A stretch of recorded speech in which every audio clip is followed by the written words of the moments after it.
Waza clarifies that it is not a bank. Instead, the company partners with banks that adhere to strict rules and regulations in each country of operation.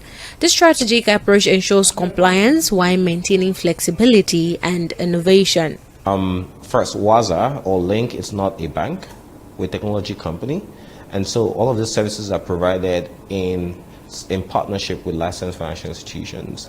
So we've been able to build on top I would say really strict compliance protocols and whatever other value services that they can offer.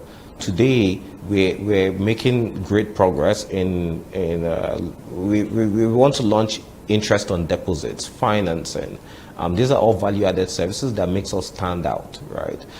So it's not just, yes, we're going to give you faster payments, cheaper payments, a streamlined compliance approach so you can actually bank with us if you can get access to the US banking infrastructure. But also, eventually, we're going to launch other features to cater to all your needs for you to actually operate competitively in the global financial market. Speaking about the operation in Nigeria, Maxwell Obi, the Waza CEO and co-founder, emphasized the adaptive approach to navigating local policies, highlighting Waza's commitment to supporting businesses in emerging markets.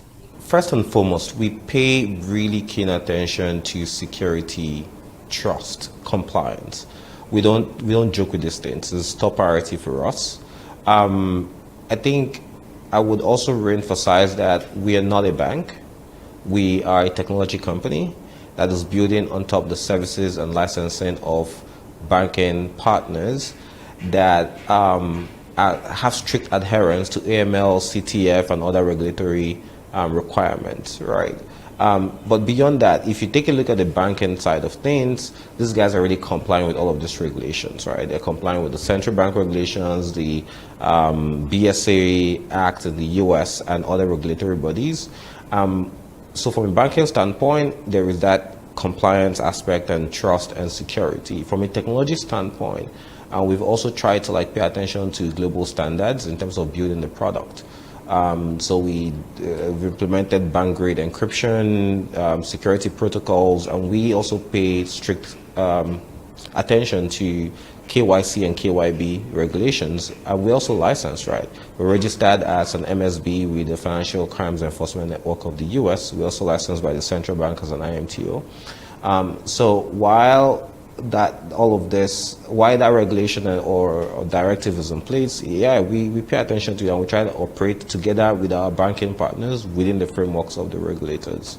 Despite being incorporated and operational in the US, UK, and EU, Waza has identified a significant challenge for businesses with ties to emerging markets. These barriers often lead to service discontinuation, uncompleted transactions, and disrupted trade flows, resulting in substantial financial losses and hampering business growth. Link was developed to address these critical issues.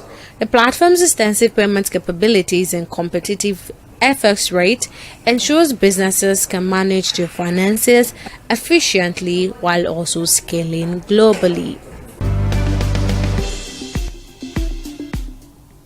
And that's how we have on today's episode on Startups. I'm Tamilore Akinkolie. See you again next time.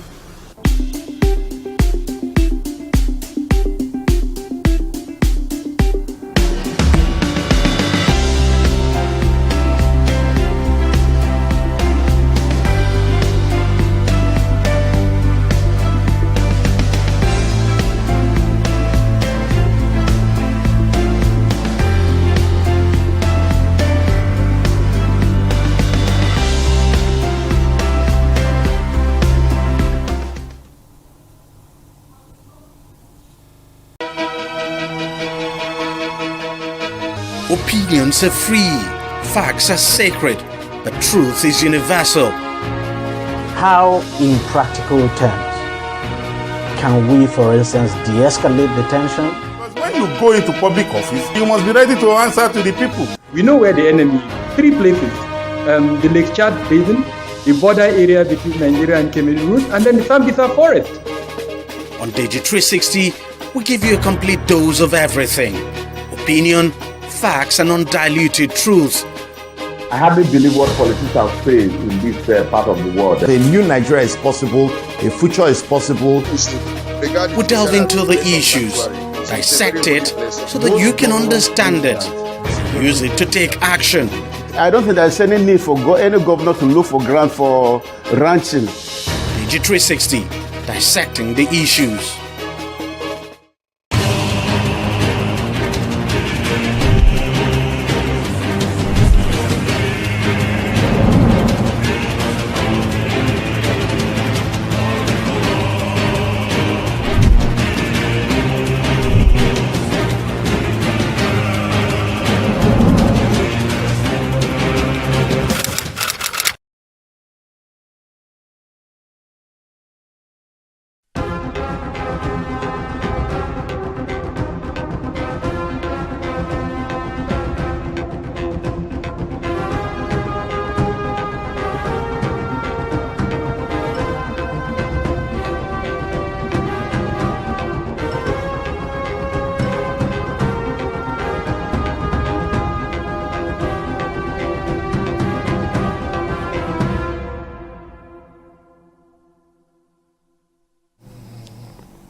Hello and welcome to another episode of 360 Health. I am Okechukwu Okekwe.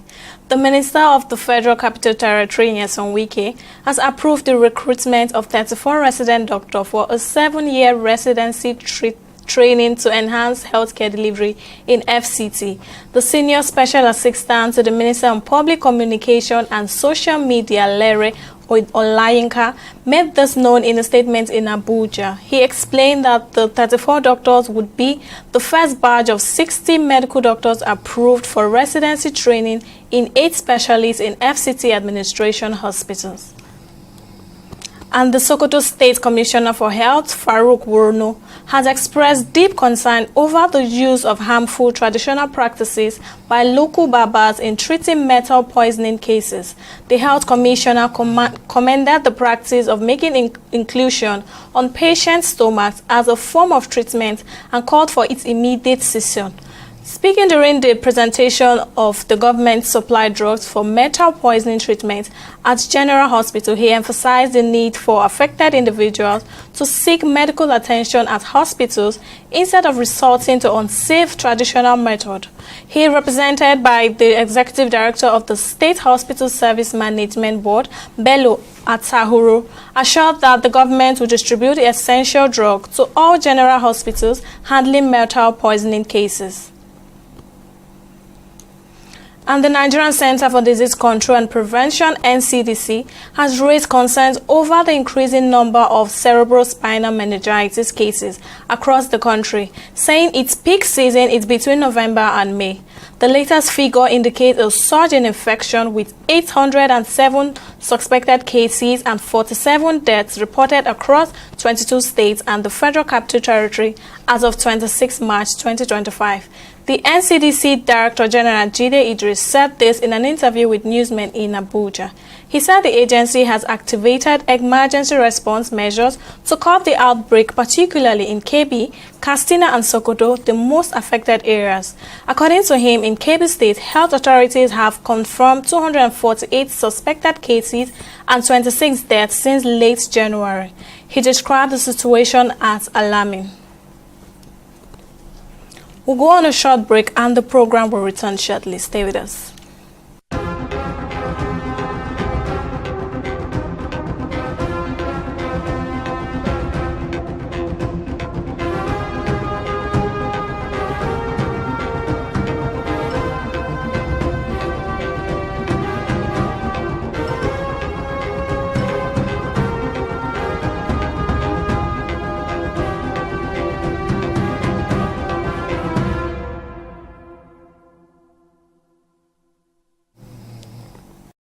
Welcome back to the program. Today we are shining the spotlight on the major developments in Nigeria's health sector.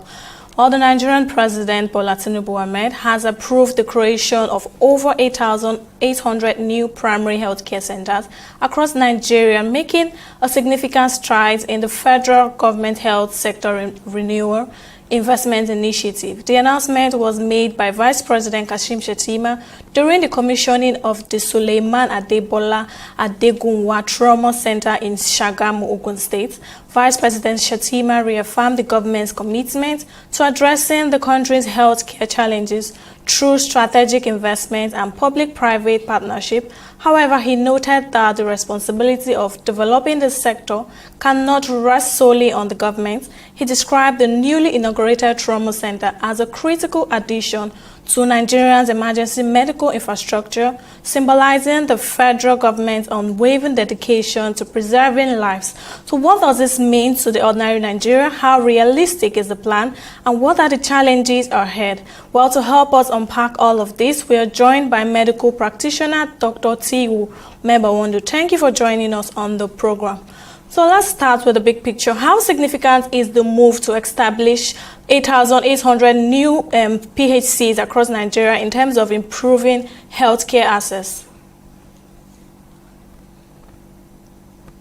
Well, let's first of all understand the challenges of primary healthcare centers in Nigeria. What you should realize is that presently we have about 30,000 primary healthcare centers in 774 local governments of Nigeria. Okay? Out of all these 30,000 primary healthcare centers, just about 20% of them are functioning. We're talking about less than about 6,000 or 7,000 of those primary healthcare centers are functioning. So we are left with a large number, 80% of them are not functioning. So now the question is that, what are the factors that are not making them functioning? Because we expect the primary healthcare center to deliver basic health. Of course, there's the basic health fund provision in the budget. We expect them to deliver the basic health to the people nearest to them in a way that the people will not be going to the secondary center or tertiary center for ordinary malaria or even to check their blood pressure.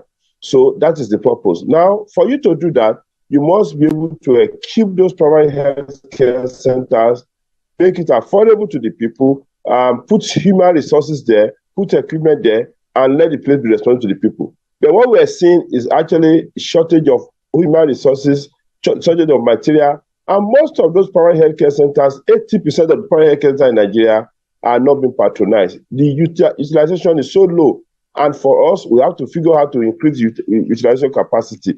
Now, if you are setting up additional 8,800 primary healthcare centers in Nigeria, what it means is that what is going to be so special about them that is not in those ones that's already in existence? Are we going to resolve the issue of human resources and materials and equipment in those primary healthcare centers separate from the one we have now? And we must understand the fact that once you move away from the city centers, those primary health care centers rarely function. The challenge of conflict, the challenge of insurgencies are there, the challenge of security challenge is also making people not to be able to attend those primary healthcare centers. I think the first thing is to ensure that people, the primary healthcare centers, even in existence, are properly equipped, properly structured, make available for people to patronize before you then decide that you need to set up more. So from your perspective, what are the most urgent healthcare gaps those new centers aim to bridge? Like I said, you see, it's not about infrastructure. It's actually about what is available in those primary healthcare centers and how people patronize those primary healthcare centers. If you build additional primary healthcare centers, where are the health workers you are going to put in those primary healthcare centers? Where is the money to manage those primary healthcare centers? Just note that the funding of the primary healthcare center is not improving. In a way, it's reducing. By the time you now add those ones, the funding will reduce further. So the big question is that what are the means of funding those primary healthcare centers? It's not just about establishing them. You can build, I don't know why you need to build another one, when more than 20,000 of the 30,000 you have on ground are not working. So why don't you make those ones work first? I can tell you that even within Lagos here, once you leave central Lagos and you go into the peripheral area, the primary healthcare centers are not working. They're not working. So let's resolve the challenges facing those primary healthcare centers first before we consider establishing another one. I may agree that maybe in some local government You may not have sufficient coverage in terms of those primary health care centers.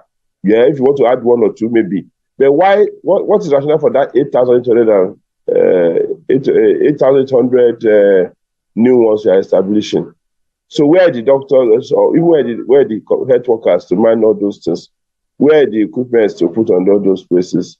You know, how do we increase the confidence of the people in those new primary health care centers? So what is happening to what we're having now that we cannot utilize them fully first? Let us even achieve like 70% utilization of those primary health care that we have on ground. Then we can now start thinking of adding another one. But what we're having now is that the primary health care that operate in Nigeria, they are not responding to the maternal mortality, of course. We about the second largest in the world. They are not responding to infant mortality. They are not responding to our immunization concerns. They are not preventing sudden catastrophic health occurrences like complication of hypertension or diabetes. So they are not responding to all these things. So why do we need to set over create another 8,800? So do you think the Nigerian government has the capacity to build and sustain the number of centers they said they will do? It's not about building.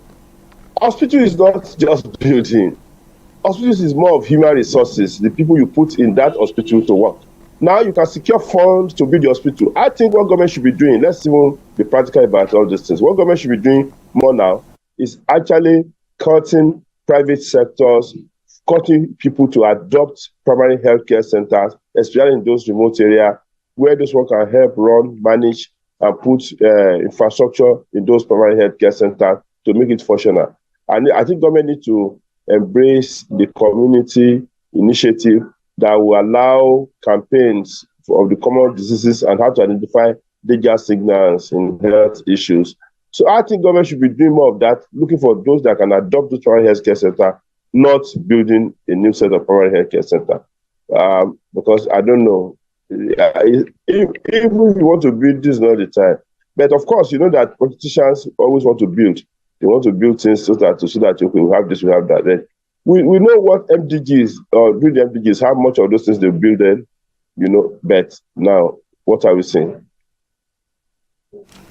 So many rural communities struggle with poor infrastructure. How do you think this reform will address issues like staffing, electricity, and equipment in remote areas? It won't address it. Rather, you are multiplying those challenges. You know, it's obviously it will address it because terrains, one of the key factors that could be a challenge to utilization of primary health care could be actually transportation. You know, it's not easy for them to move from one locality to another due to constraints. Now, look at the energy costs. That's another big problem that may hamper their ability to utilize that primary health center. Even within the primary health care center, you need to provide energy, you need to provide light. Of course, most of the solar panels I observe around the primary health care centers in Nigeria, they are dilapidated, they are broken down. You need to provide water. And then again, that has to be by borehole again. Most of those boreholes are not maintained, and that becomes an issue. You need to be able to encourage the human resources to stay within that locality. Now, how many people really want to go to the rural area and stay there?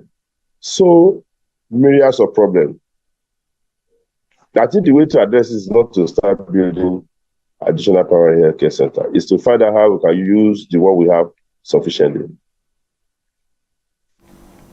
Do you think the Nigerian government is currently producing enough trained workers to staff this number of new centers they are proposing to build?